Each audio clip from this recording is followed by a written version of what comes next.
Hello guys! Welcome back to my channel!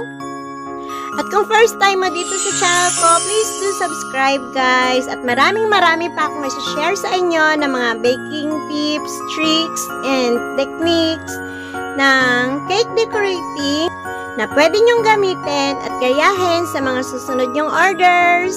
So, stay tuned until the end guys. Thank you so much! So, for today's video, gagawa naman tayo ng donut grow up themed cake. So, donut siya. Cute lang. So, guys, ang pinaka-base ng ating cake ngayon ay mocha chiffon cake with chocolate filling. Yan, dinrizzle ko muna siya, guys, ng chocolate doon sa ating chiffon. Mocha chiffon para to add more moisture and add more flavor sa ating chiffon. And as usual, naglalagay ako ng rim na color white na whipping cream sa gilid ng ating chiffon cake para hindi humawa yung ating chocolate mousse doon sa ating white na final coating later. Kasi para malinis yung kanyang malinis yung pagka-white niya guys, kasi plain white lang to siya guys. So kapag ka natatouch ang ating chocolate flavored whipping cream or ating chocolate mousse doon sa ating white na frosting, humahawa siya guys kasi medyo matapang ang ating chocolate na flavoring. So yan guys, papakita ko rin sa inyo guys kung paano ko pumalpak at kung paano ko na troubleshoot yung aking pagkakamali. Yun guys, kasi hindi naman sa lahat ng pagkakataon ay perfect na perfect palagi ang aking nagagawang cake. So, this usually happens lalong-lalo na sa ating mga beginners. So, yan guys, papakita ko sa inyo. Although, pwede ko naman siya edit na hindi ko na ipakita. Yung final na lang, diba? Yung na-resolve na sana ang ating papakita. Pero, syempre, gusto ko ring makita nyo kung saan ako nagkamali at kung paano ko siya babaguhin. Yun, buburahin natin lahat. Mag-start all over again. Ganon. Yan guys. So, concentrate muna tayo sa ating stacking guys. So, yan ang ating third layer. This is a 4-layered cake, mocha chiffon cake. And then, after natin maglagay ng ating filling, after natin mag-layering ng ating cake, after natin mag-stacking, ika-crumb coat muna natin siya guys. And as I have said before, it is very important to crumb coat our cake para maiwasan natin guys na sumama ang ating mga cake crumbs doon sa ating final coating later. Okay guys? So after natin i-crumb coat ang ating cake guys, dapat chini-chill natin siya sa ref para mag-firm yung ating frosting and then mas titibay siya, medyo tumigas ng konti. So, kapag naglalagay tayo ng ating final coating, hindi na siya sasama doon sa ating icing. So, yan guys, yan na yung ating final layer. Then, proceed na tayo sa crumb coating guys. And I wanna thank again Ma'am Joanna for ordering this cake. This is my order. This was my order last September 3, 2023. And ito yung kasabay nung guys, ito yung kasabay ng basketball theme cake natin. So, bali magkapatid sila guys. And annually, pinagsasabay ng kanilang mami yung kanilang birthday celebration. So, thank you so much po Ma'am Joanna for always trusting us with your children's cakes yearly. Thank you so much po. I really do appreciate po. Thank you so much and God bless po. And happy birthday to your kids. Thank you. Ayan guys, nagpo-final frosting na ako ng ating cake. And as you can see guys, did you notice my my frosting? Ang consistency niya guys ay medyo firm, medyo matigas. Gustong-gusto ko yan siya guys gawin sa aking filling at saka final coating. Medyo matigas talaga ang aking ina-icing para matibay na matibay siya, guys. And then, kapag naglalagay ako ng colors like light pink, yun lang yung pinakamalabnaw ko, guys, para madaling pakinisin. Ito naman, madali naman itong pakinisin. Pero mas maganda kung matibay, guys. Kung masiksik yung icing ko. So, ayan, guys. Naglalagay na ako ng drippings ko. Ayan yung sinasabi kong drippings, guys. So, since non-available ang aking white chocolate ngayon, i-ano ko na lang, guys, muna ha. I-timelapse ba ang tawag dyan? Ayan. Kasi buburahin ko rin yan siya, guys. Tingnan nyo, guys. Maganda ba, guys? Maganda ba ang aking drippings? Hindi, guys. Hindi siya maganda. Hindi siya maganda sa aking eyesight. Hindi maganda. So, ganyan ako, guys. Pagka hindi ako nakakontento sa ginagawa ko, ayan, tiyan mo, mukha siyang drawing. Kulang lang na lang dyan. Lagyan natin ng lines na mga black para maging drawing siya. And then, ayan, guys. Syempre, kapag hindi talaga ako nakakontento sa aking ginagawa, ayan, binubura ko. And sa batawag dyan, pagpapalitada. Sa pagre-repair ko, guys, ng aking icing, yun yung malabnaw na, guys, na consistency ng aking whipping cream. Kasi, guys, mahirap kapag medyo matigas din yung icing na itatapal natin. Medyo mahihirapan ako pakinisin. So, ang ginawa ko, guys, nilabnawan ko yung icing ko na pang-coat dyan para madali lang siyang pakinisin. So, ayan na, guys, ang ating drippings. O, diba, ang ganda na niyan, guys. Ang ginamit ko palang drippings dyan ay yung ano lang, guys, yung ating whipping cream and then whipping cream na hindi pa na-whip at hinaluan ko siya, guys, ng ating whipped cream na na-whip na siya. So, yan lang, guys. And then, naglagay ako ng konting-konti lang na food color para mag-color pink siya. Pero kung may available sana tayo, guys, na white chocolate, mas maganda yun, guys. Hindi lang siya mas maganda tingnan, kundi mas masarap talaga yung white chocolate.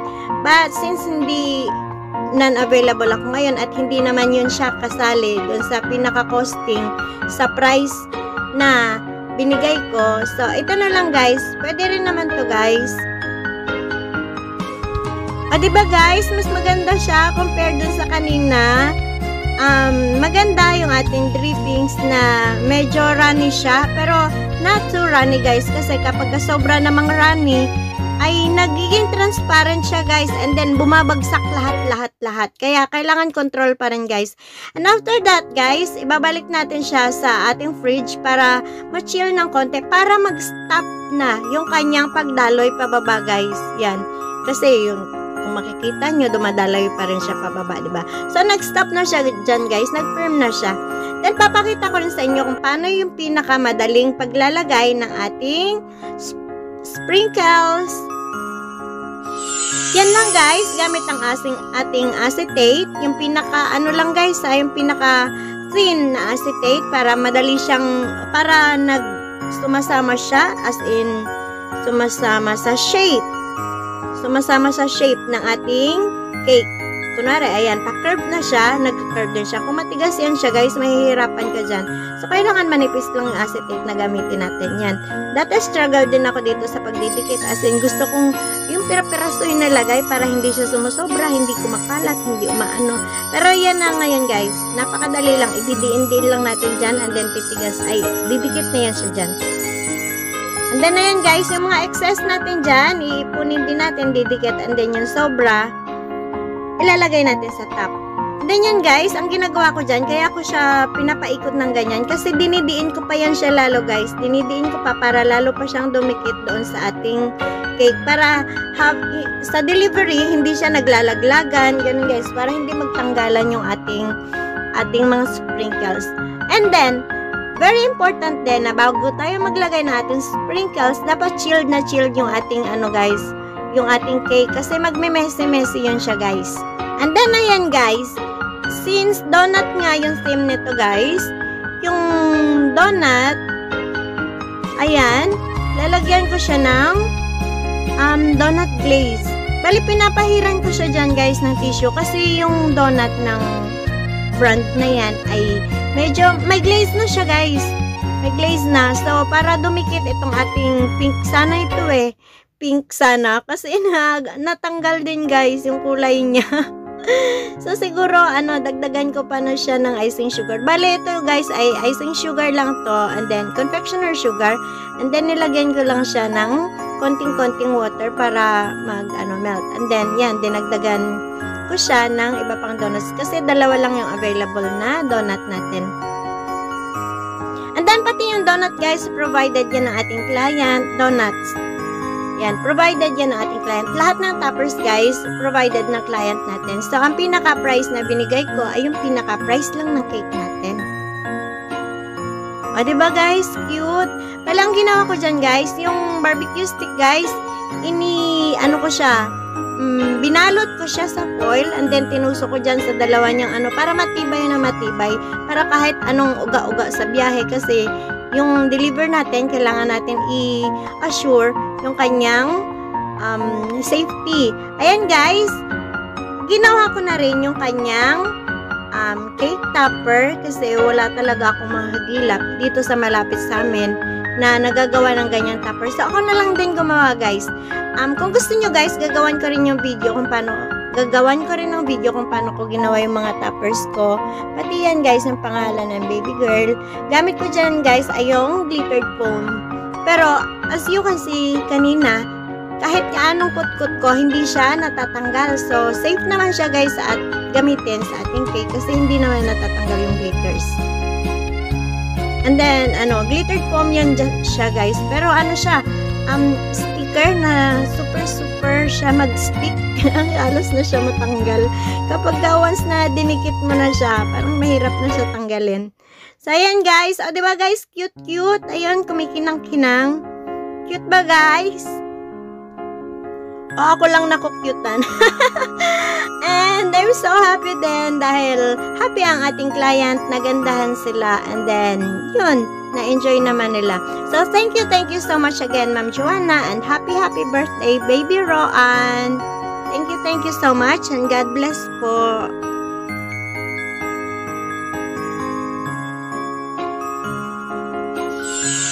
O, nakita nyo, guys, yung drippings natin. O, diba, maganda na siya. Ang cute na nung pagkabagsak niya. Hindi tulad dun sa kanina natin, guys, na una natin gawa. Yun. So, thankful kasi na-resolve natin. And, ganun lang, guys, kapag meron tayong aberya na nagagawa, minsan maski nasisira pa yung cake ko sa biyahe, sa pagdi-deliver, hindi ako nagpapanik. Ang ginagawan ko ng paraan, nare-resolve ko, binibuild ko ulit yung cake kung kaya pa i-build.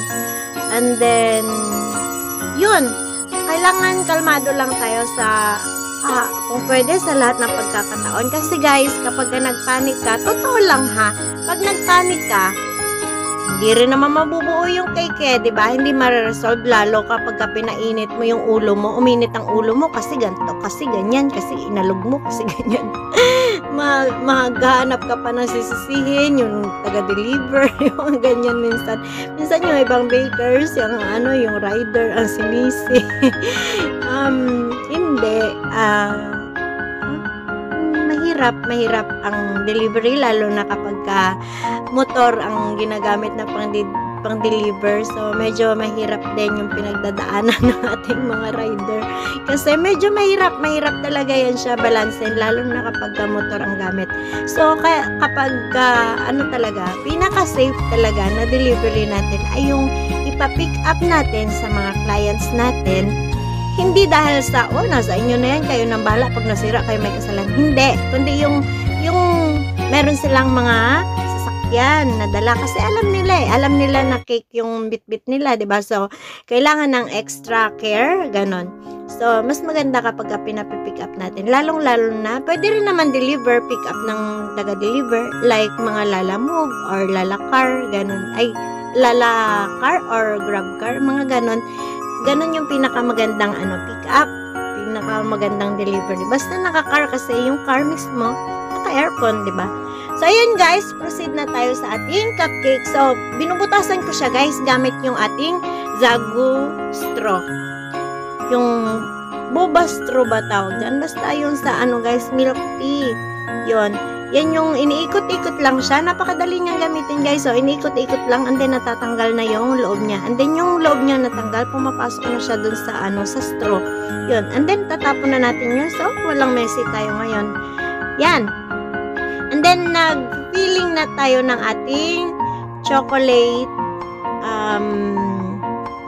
sa ating cupcakes. Kasi guys, yung cupcakes, pwede naman na walang filling yung cupcakes. Pero since chocolate to at gustong-gusto ko na ma-fill ng ating mga clients ang chocolate ng cupcakes natin, gusto ko pagkagat nila meron silang malalasap, matitikman na chocolate. So, naglalagay talaga ako ng filling.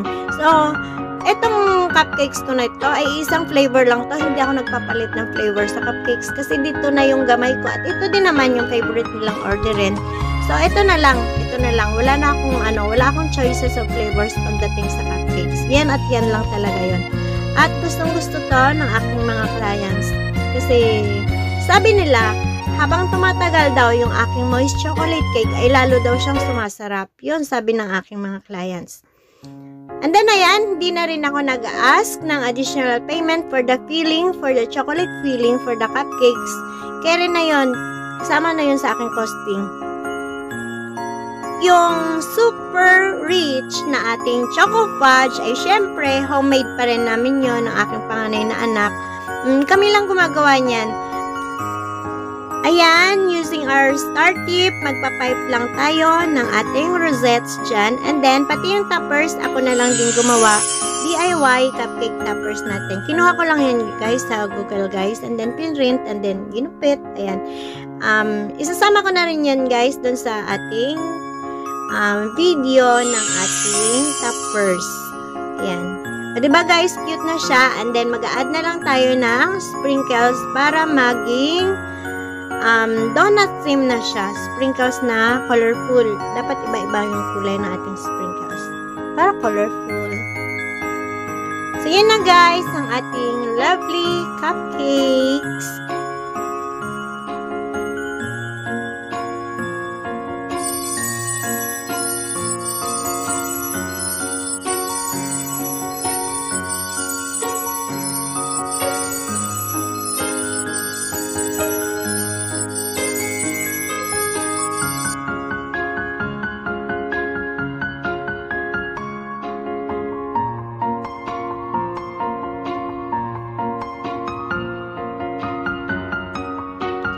Yan, happy 6th birthday, baby Roan.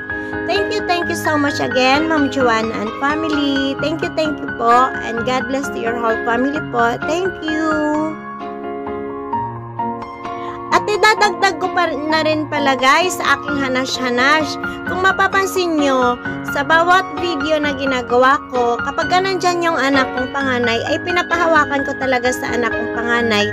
Hindi lang para sa video-video, kundi meron kasing mga clients na gano'ng kalaki ang 7 inches, gano'ng kalaki ang ganito, gano'ng kataas yung 3 inches. Ang nasa utak ko ay 3 inches, na ano na yun eh. Nakaano na yan sa utak ko ay kasi pwede namang imaginean natin ang ano, 'di ba? Yung ID na 2x2, yung mga ganyan. Tapos ang ruler, ganyan. Pwede ka kumuha ng ruler, ganyan. Pero medyo mahirap at ayokong nagiging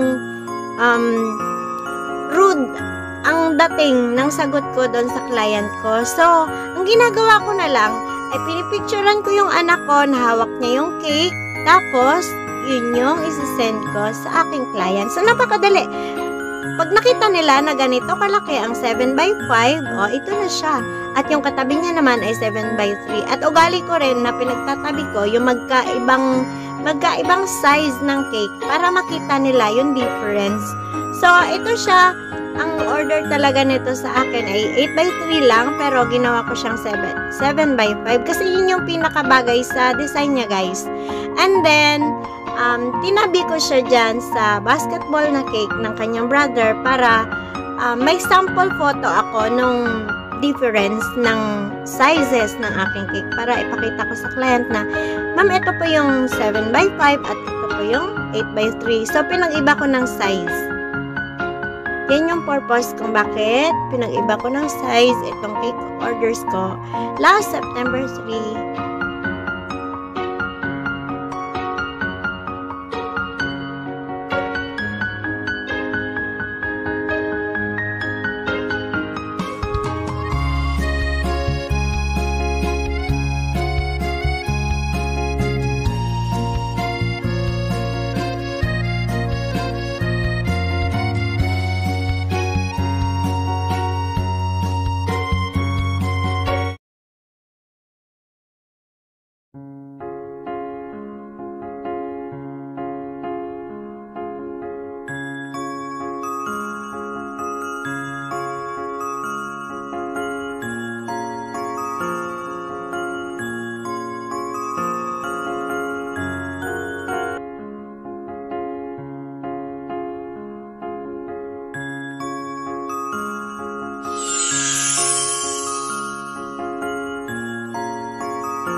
Yan, happy birthday again, baby RJ and baby Roan.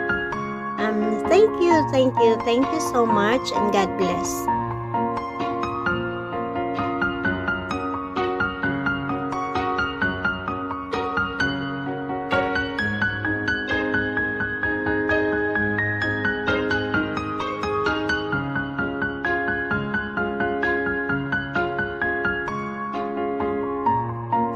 And that's all for today, guys. So, if you like this video, please don't forget to hit the like button, leave a comment, and please share this to your community, to your friends or your family.